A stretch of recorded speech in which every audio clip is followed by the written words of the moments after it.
തനിക്കറിയാമെന്ന മന്ത്രി കടകംപള്ളി സുരേന്ദ്രന്റെ മൊഴി അദ്ദേഹത്തിന് തിരിച്ചടിയാകും. ശബരിമല ഭക്തൻ എന്ന നിലയിലും സംഭാവന നൽകിയ വ്യക്തി എന്ന നിലയിലും തനിക്ക് പോറ്റിയെ പരിചയമുണ്ടെന്നാണ് കടകംപള്ളി പറഞ്ഞത്. സ്വർണം പൂശാനായി ബോർഡോ വ്യക്തികളോ അപേക്ഷ നൽകിയിട്ടില്ല. സ്വർണം പൂശിയ കാര്യം ബോർഡ് സർക്കാരിനെ അറിയിച്ചിട്ടില്ല. മന്ത്രി എന്ന നിലയിൽ തനിക്ക് ഒരറിവും ഉണ്ടായിരുന്നില്ല എന്നാണ് കടകംപള്ളി അന്വേഷണ സംഘത്തെ അറിയിച്ചത്. ശബരിമല കൊള്ളക്കേസിൽ ദേവസ്വം ബോർഡ് മുൻ മന്ത്രി കടകംപള്ളിയെയും ദേവസ്വം ബോർഡ് മുൻ പ്രസിഡന്റ് PS പ്രശാന്തിനെയും പ്രത്യേക അന്വേഷണ സംഘം ചോദ്യം ചെയ്തത് കഴിഞ്ഞ ശനിയാഴ്ചയാണ്. സ്വർണ്ണക്കൊള്ളയുമായി ബന്ധപ്പെട്ട് നടന്ന നിർണായക ചോദ്യം ചെയ്യലായിരുന്നു ഇത്. അതീവ രഹസ്യമായി നടന്ന ചോദ്യം ചെയ്യൽ പുറത്തുവിട്ടത് അന്വേഷണ സംഘം തന്നെയാണ്. ഒരു കാരണവശാലും ചോദ്യം ചെയ്യൽ പുറത്തറിയരുതെന്നായിരുന്നു മുഖ്യമന്ത്രിയുടെ ഓഫീസിൽ നിന്നുള്ള നിർദ്ദേശം. അന്വേഷണ സംഘത്തിന്റെ വിശ്വാസ്യതയെ പ്രതിപക്ഷ നേതാവ് VD സതീശൻ ചോദ്യം ചെയ്തതോടെയാണ് സംഘം ഉണർന്ന് പ്രവർത്തിക്കാൻ തുടങ്ങിയത്. തദ്ദേശ തെരഞ്ഞെടുപ്പിൽ ഇടതുപക്ഷം തോറ്റതോടെ സർക്കാർ ഉദ്യോഗസ്ഥർ ചേരി മാറിക്കഴിഞ്ഞു. ഉദ്യോഗസ്ഥരെല്ലാം സ്വയം രക്ഷയ്ക്കുള്ള വഴി തേടുകയാണ് ഇപ്പോൾ. ഇതിന്റെ ഭാഗമായി ശബരിമല സ്വർണ്ണക്കൊള്ള കേസിൽ SIT സംഘം വിപുലീകരിച്ചു. 2 CIമാരെ കൂടി ഉൾപ്പെടുത്തിയാണ് വിപുലീകരിച്ചത്. ഇതോടെ SITയിൽ 10 അംഗങ്ങളായി. സംഘം വിപുലീകരിക്കണമെന്ന് SIT ആവശ്യപ്പെട്ടതിന്റെ അടിസ്ഥാനത്തിൽ കോടതി അംഗീകാരം നൽകുകയും 2 CIമാരെ കൂടി ഉൾപ്പെടുത്തുകയുമായിരുന്നു. അന്വേഷണവുമായി ബന്ധപ്പെട്ട ചില വിമർശനങ്ങൾ കോടതിയുടെ ഭാഗത്തു നിന്ന് നേരത്തെ ഉണ്ടായിരുന്നു. അന്വേഷണത്തിൽ സ്തംഭനാവസ്ഥയുണ്ട് എന്ന് കോടതി ചൂണ്ടിക്കാട്ടിയിരുന്നു. ഇതുകൂടാതെ ജനുവരിയിൽ കോടതി നൽകിയിട്ടുള്ള സമയപരിധി അവസാനിക്കാനിരിക്കുകയാണ്.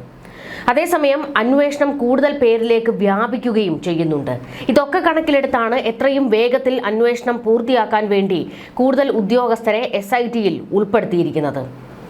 ശബരിമല സ്വർണ്ണക്കൊള്ളയിൽ D മണി SITക്ക് മുൻപിൽ ഹാജരായിട്ടുണ്ട്. ഇയാളെ ചോദ്യം ചെയ്യുന്നത് തുടരും എന്നാണ് വിവരങ്ങൾ.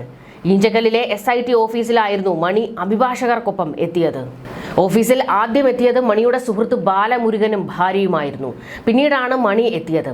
SIT സംഘത്തലവൻ S ശശിധരന്റെ നേതൃത്വത്തിലാണ് മണിയെ ചോദ്യം ചെയ്തത്. കടകംപള്ളിയുടെ മൊഴി തന്നെയാണ് അദ്ദേഹത്തിന് വിനയായത്. ഉണ്ണികൃഷ്ണൻ പോറ്റിയെ പത്മകുമാറിന് പരിചയപ്പെടുത്തിയത് കടകംപള്ളിയാണെന്ന് സ്ഥിരീകരിക്കാത്ത വാർത്തകൾ പുറത്തു വന്നിരുന്നു. പത്മകുമാർ ഇക്കാര്യം അന്വേഷണ സംഘത്തെ അറിയിച്ചെന്ന വാർത്തകളാണ് ആദ്യം പുറത്തു വന്നത്. തന്നെ ഒറ്റിക്കൊടുത്തവരെ വെറുതെ വിടില്ലെന്ന പോറ്റിയുടെ പ്രസ്താവന കൂടി പുറത്തു വന്നതോടെയാണ് കടകംപള്ളിയെ ചോദ്യം ചെയ്യാൻ അന്വേഷണ സംഘം തീരുമാനിച്ചത്. കടകംപള്ളിയുടെ അറസ്റ്റിലേക്ക് കാര്യങ്ങൾ തിരിയുമെന്നാണ് ഇപ്പോൾ വരുന്ന വിവരങ്ങൾ. കടകംപള്ളി അറസ്റ്റിലായാൽ പിണറായി സർക്കാർ പ്രതിസന്ധിയിലാകും. കടകംപള്ളിയെ തള്ളാനും കൊള്ളാനും വയ്യാത്ത സാഹചര്യത്തിലാണ് CPM ഇപ്പോൾ. കടകംപള്ളിയെ തൽക്കാലം കുറ്റം പറയേണ്ടതില്ല എന്ന നിലപാടിലാണ് മുഖ്യമന്ത്രി ഉള്ളത്. ഏറ്റാൽ CPM അപ്പാടെ അകത്താകുന്ന ഏർപ്പാടാണ് നടന്നതെന്ന് വ്യക്തം. ഉണ്ണികൃഷ്ണൻ പോറ്റി ആള് ചില്ലറക്കാരനല്ല എന്നുള്ളത് ഏകദേശം എല്ലാവർക്കും ബോധ്യപ്പെട്ടു കഴിഞ്ഞു. ശബരിമല സ്വർണ്ണപ്പാളി വിവാദം കത്തിപ്പടരുമ്പോൾ ഏറെ ചർച്ചയാകുന്നത് തിരുവനന്തപുരം സ്വദേശി ഉണ്ണികൃഷ്ണൻ പോറ്റിയുടെ ഇടപാടുകളാണ്. ശബരിമലയിലെ ശ്രീകോവിലിന്റെ ദ്വാരപാലക ശില്പങ്ങൾ സ്വർണം പൂശി നൽകിയ സ്പോൺസർ എന്ന തരത്തിലാണ് ആദ്യഘട്ടത്തിൽ ഉണ്ണികൃഷ്ണന്റെ പേര് പുറത്തു വന്നത്. ദ്വാരപാലക ശില്പങ്ങളുടെ പീഠം കാണാനില്ലെന്ന് പറഞ്ഞ ഉണ്ണികൃഷ്ണൻ പോറ്റിയുടെ സഹോദരിയുടെ വീട്ടിൽ നിന്ന് തന്നെ ദേവസ്വം വിജിലൻസ് പീഠം കണ്ടെത്തിയതോടെയാണ് ദുരൂഹത വർദ്ധിച്ചത്. ഉണ്ണികൃഷ്ണന്റെ സാമ്പത്തിക ഭൂമി ഇടപാടുകളും അന്വേഷണ പരിധിയിലാണ്. തലസ്ഥാനത്തടക്കം വലിയ തോതിൽ ഉണ്ണികൃഷ്ണൻ ഭൂമി വാങ്ങിക്കൂട്ടിയെന്ന വിവരവും പുറത്തു വന്നിട്ടുണ്ട്. ബ്ലേഡ് പലിശയ്ക്ക് പണം നൽകി ഭൂമി കൈവശപ്പെടുത്തിയത് സംബന്ധിച്ച് ഇന്റലിജൻസ് അന്വേഷണം ആരംഭിച്ചിട്ടുണ്ട്. 30 കോടിയിലധികം രൂപയുടെ ഭൂമി ഇടപാടുകൾ നടന്നിട്ടുണ്ട് എന്നാണ് സൂചനകൾ. ഇയാൾ പ്രധാന രാഷ്ട്രീയ നേതാക്കളുമായി അടുപ്പമുണ്ടാക്കുകയും അവർക്കൊപ്പം ചിത്രങ്ങൾ എടുക്കുകയും ചെയ്തിരുന്നു. മുഖ്യമന്ത്രി പിണറായി വിജയൻ, കോൺഗ്രസ് നേതാവ് സോണിയാഗാന്ധി, ഉന്നത പോലീസ് ഉദ്യോഗസ്ഥർ തുടങ്ങിയവർക്കൊപ്പം ഉണ്ണികൃഷ്ണൻ പോറ്റി നിൽക്കുന്ന ചിത്രങ്ങൾ പുറത്തു വന്നിട്ടുണ്ട്.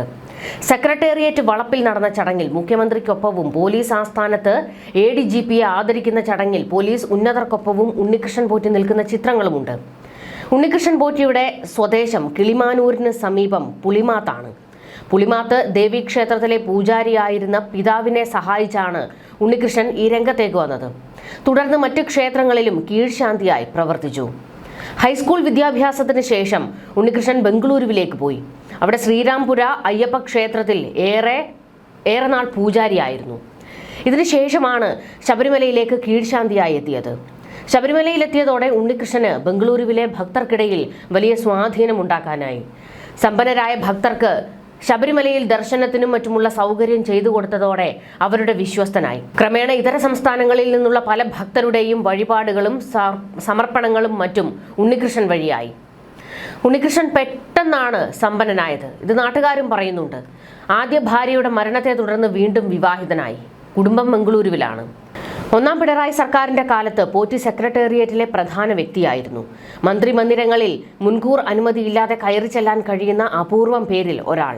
കടകംപള്ളി സുരേന്ദ്രന്റെ ഓഫീസിലെ പ്രധാനിയായിരുന്നു പോറ്റിയെന്നാണ് പലരും അവകാശപ്പെടുന്നത്. മന്ത്രിക്ക് ശബരിമല വിഷയത്തിൽ ഉപദേശങ്ങളും നൽകാറുണ്ടായിരുന്നത്രേ. പോറ്റിക്ക് എല്ലാ പിന്തുണയും നൽകണമെന്ന് കടകംപള്ളി പത്മകുമാറിനും വാസുവിനും നിർദ്ദേശം നൽകിയിരുന്നുവെന്നും വിവരങ്ങളുണ്ട്. മന്ത്രിയുടെ ആളായതിനാൽ പത്മകുമാർ കൈമൈ മറന്ന് സഹായിച്ചുവെന്നാണ് കേൾക്കുന്നത്. ദേവസ്വം ബോർഡ് ആസ്ഥാനത്ത് പോറ്റിക്ക് VIP പരിഗണന ലഭിക്കുമായിരുന്നു. ഇത്തരത്തിൽ നിർണായകമായ പല വിവരങ്ങളും അന്വേഷണ സംഘത്തിന് ലഭിച്ചിട്ടുണ്ട്. ഹൈക്കോടതിയുടെ അനുമതിയില്ലാതെ ദ്വാരപാലക ശില്പപാളികൾ പുറത്തു കൊണ്ടുപോയി എന്ന ശബരിമല സ്പെഷ്യൽ കമ്മീഷണറുടെ റിപ്പോർട്ടോടെ പുറത്തുവന്ന വിവാദം എത്തി നിൽക്കുന്നത് നടന്നത് വൻ കൊള്ള എന്ന കണ്ടെത്തലിലാണ്. വിവാദം തുടങ്ങി 34-ാം ദിവസം ക്രൈംബ്രാഞ്ച് കേസെടുത്തു. സെപ്റ്റംബർ 7-ന് രാത്രി ശബരിമല ശ്രീകോവിലിന്റെ ഇരുവശങ്ങളിലെയും ദ്വാരപാലക ശില്പങ്ങളിലെ സ്വർണം പൂശിയ പാളികൾ ഇളക്കിയെടുത്തതോടെയാണ് തട്ടിപ്പിന്റെ ചുരുളഴിയുന്നത്. പിറ്റേന്ന് ഇവ അറ്റകുറ്റപ്പണികൾക്കായി ചെന്നൈയിലെ സ്മാർട്ട് ക്രിയേഷൻസിലേക്ക് കൊണ്ടുപോയി. ഇതിന് പിന്നാലെയാണ് കോടതി അനുമതി വാങ്ങാതെ സ്വർണ്ണപ്പാളികൾ അറ്റകുറ്റപ്പണികൾക്ക് ചെന്നൈയിലേക്ക് കൊണ്ടുപോയതെന്ന് Sabarimala special commissioner R. Jayakrishnan ഹൈക്കോടതിക്ക് റിപ്പോർട്ട് നൽകി. ശബരിമലയിലെ അറ്റകുറ്റപ്പണികൾക്ക് ഹൈക്കോടതി ദേവസ്വം ബെഞ്ചിന്റെ അനുമതി വാങ്ങണമെന്ന നിർദ്ദേശം ലംഘിച്ചു എന്നായിരുന്നു റിപ്പോർട്ട്. ഇതിലിടപെട്ട ഹൈക്കോടതി ദേവസ്വം ബെഞ്ച് തുടർ പരിശോധനകളിൽ ഇതേ ശില്പപാളികൾ 2019-ൽ സ്വർണം പൂശിയതിനു ശേഷം തിരികെ കൊണ്ടുവന്നപ്പോൾ 4.147 കിലോ കുറഞ്ഞതായി കണ്ടെത്തി. ഇതോടെ സമഗ്ര അന്വേഷണത്തിന് ദേവസ്വം വിജിലൻസിന് കോടതി നിർദ്ദേശം നൽകുകയായിരുന്നു. ഇതിനിടെ ദ്വാരപാലക ശില്പങ്ങൾക്കായി നിർമ്മിച്ചു നൽകിയ താങ്ങുപീഠം കാണാതായി എന്ന വാദവുമായി സെപ്റ്റംബർ 17-നാണ് ഉണ്ണികൃഷ്ണൻ പോറ്റി രംഗത്തേക്കെത്തിയത്. ഇത് വലിയ ചർച്ചയായി. പിന്നീടാണ് വലിയ കോലാഹലങ്ങളിലേക്കും വിവാദങ്ങളിലേക്കും ഈ വിഷയം എത്തുന്നത്. സ്വർണ്ണപ്പാളി തട്ടിപ്പിൽ ചെന്നൈ സ്മാർട്ട് ക്രിയേഷൻസിന്റെ കണക്കുകളിലും പൊരുത്തക്കേടുകൾ കണ്ടെത്തിയിട്ടുണ്ട്. ദ്വാരപാലക ശില്പത്തിൽ 1999-ൽ വിജയ് മല്യ 1546 ഗ്രാം സ്വർണം പതിപ്പിച്ചതായാണ് ദേവസ്വം രേഖകളിലുള്ളത്. എന്നാൽ ഇവ വീണ്ടും സ്വർണം പൂശാൻ എത്തിച്ചപ്പോൾ രാസലായനിയിൽ മുക്കി ചെമ്പും സ്വർണവും വേർതിരിച്ചുവെന്ന് അവകാശപ്പെടുന്ന സ്മാർട്ട് ക്രിയേഷൻസ് ദ്വാരപാലക ശില്പപാളികളിൽ നിന്ന് 577 ഗ്രാം സ്വർണം ലഭിച്ചുവെന്നാണ് വിജിലൻസിനെ അറിയിച്ചിരിക്കുന്നത്. ഇതോടെ പാളികളിൽ ഉണ്ടായിരുന്ന 1 കിലോയോളം സ്വർണം എങ്ങനെ നഷ്ടമായി എന്ന ദുരൂഹത തുടരുകയാണ്. സ്വർണം പൂശിയ പാളികൾ സ്വീകരിക്കില്ല എന്ന് ആവർത്തിച്ച സ്മാർട്ട് ക്രിയേഷൻസ് ആണ് പിന്നീട് ഉണ്ണികൃഷ്ണൻ പോറ്റി നൽകിയ പാളികൾ ഉരുക്കി സ്വർണം വേർതിരിച്ചതായി മൊഴി നൽകിയത്.